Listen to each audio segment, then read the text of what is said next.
How to log into TD Bank mobile app. Welcome back to our channel. In this guide, I'm going to show you the procedure to log into TD Bank mobile app.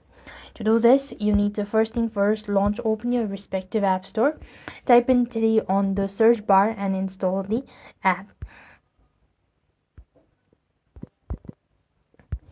Once you're done installing the TD Bank app, then you need to click on the open button.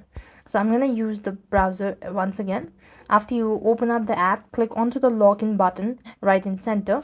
And as you click on the login button, select one of these account type, or you would just go ahead and click open the login phase or the credential page where you could enter in your information, including your username and then the password associated with your account.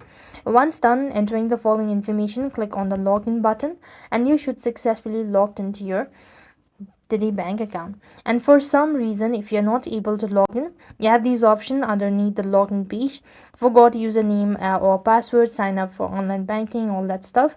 You click on to one of these options and recover your account as well. So that's all. I hope the video was helpful. Make sure to like, share and subscribe.